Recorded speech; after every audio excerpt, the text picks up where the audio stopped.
दीर्घ दिनरू बंद पड़ी कलिंग लुहा कारखाना। हजार हजार श्रमिक एवं रोजगार हराई हाथ बांधि बसी। एकदा हजार हजार श्रमिकों परिवार को दाना जोगाउथिबा कलिंग लुहा कारखाना एवं श्रीहीन। 1968 मसीह प्रबाद पुरुष बिजु पट्टनायक केन्दुझर जिला बड़बिल तहसिल अंतर्गत माटकाम बेड़ाठारे कलिंग लौह कारखाना प्रतिष्ठा करथिले। केन्दुझर जिलार आदिवासी विकास लक्ष्य निर्माण एही कारखाना सेतेबेले उच्च मानर पिग आयरन उत्पादन पाई यह समग्र एशिया महादेश में क्षति अर्जन करथिला। 1963 मसीह राज्य सरकार अधीन को चली जाइथिला।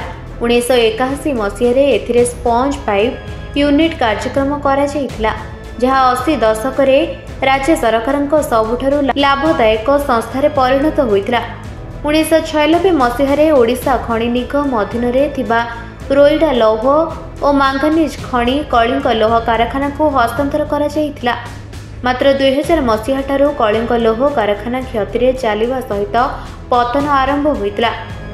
कलिंग आयरन वर्क्स होची ओडिशार प्रथम परिचय जे बिजु बाबू देइथिले एवं कलिंग रे सी पाखापाखि 15 ରୁ 20 हजार लोक से डायरेक्टली प्रभावित थे, माने लाभवान होते। ता सहित अंचल गोटे परिचय थिला कलिंग आयरन वर्क्स। तेबे एबे माननीय मुख्यमंत्री जितेबाला ओडिशा रे केन्दुझर जिला चिंता करुचंती एवं केन्दुझर जिले में steel plant mega steel plant चिंता करुचंती। आमे निश्चित भाव में आशा रखा और दाबी करबा उचित जे जो कारखाना अच्छी तार जमी अच्छी तार समस्त व्यवस्था अच्छी पानी व्यवस्था सबू जिनस पाखे अच्छी।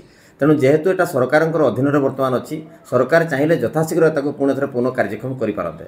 तेणु मु कहि आपण माध्यम जे अंचल रोजगार ए लोकंर विकास ए अंचल लोकंर मुहरे टिके हस फुटाइवाई पुणी थे कारखाना को कार्यक्रम कले बहुत भल हाँ।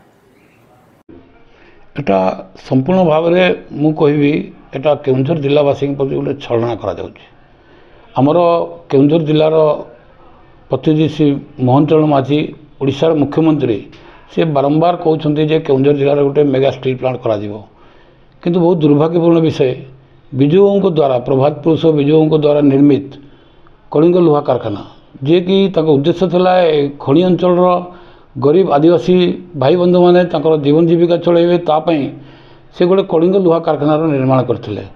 एकमात्र उद्देश्य था आदिवासी मानकर उन्नति, किंतु बहुत दुर्भाग्यपूर्ण संपूर्ण भाव में इंफ्रास्ट्रक्चर थाई मध्य आपण जानी रखिए गोटे समय था कलिंग आयरन वर्क्स एशिया महादेश गोटे प्रथम आउ क्वालिटी प्रोडक्ट थिला हमर पिग आयरन डिविजन एवं तो सहित गोटे स्पन पाइप डिविजन से संपूर्ण भाव में जीर्णाजीर्ण अवस्था अच्छी। ताकू केमती उद्धार करा जिवो से प्लांट रे आपण देखिए पावर प्लांट अच्छी, सेठी हमर रेलवे लाइन अच्छी, सेठी पानी व्यवस्था अच्छी, सेठी कॉलोनी अच्छी, घर अच्छी, संपूर्ण इंफ्रास्ट्रक्चर अच्छी, 14,000 हेक्टर जगह अच्छी। किंतु सरकार अन्यत्र चेष्टा करछथि, किंतु एई प्लांट को गुरुत्व देवा एई प्लांट को पुनरुद्धार करने विषय में सरकार तुले मात्र चेष्टा नहीं।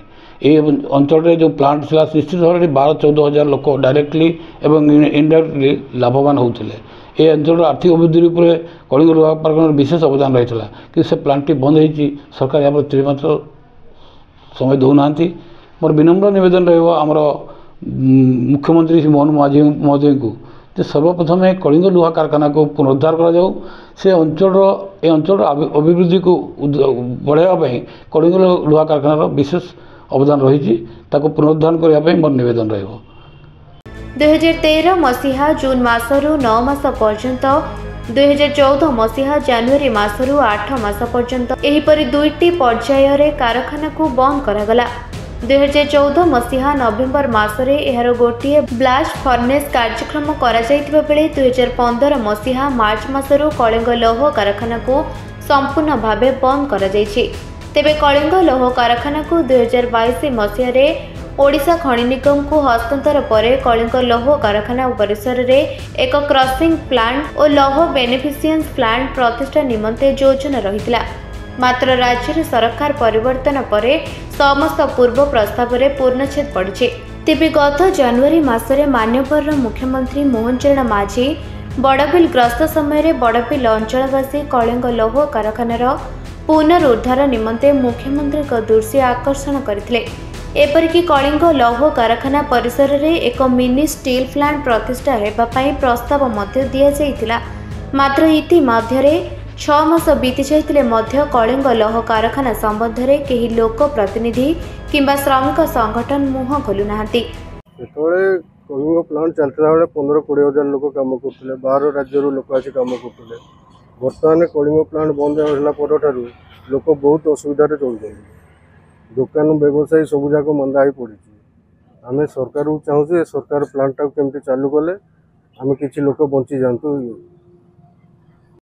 हाँ लोक मैंने ठीक हिसाब से पैसा पाऊले, ठीक हिसाब से मासू मास दरमा पाई सब पिला छुआ भल मंद नहीं चलुले। एत क्वार्टर भी नाला, अल्प क्वार्टर से तापर क्वार्टर भी बढ़ला, 4टा फर्निश भी बढ़ला।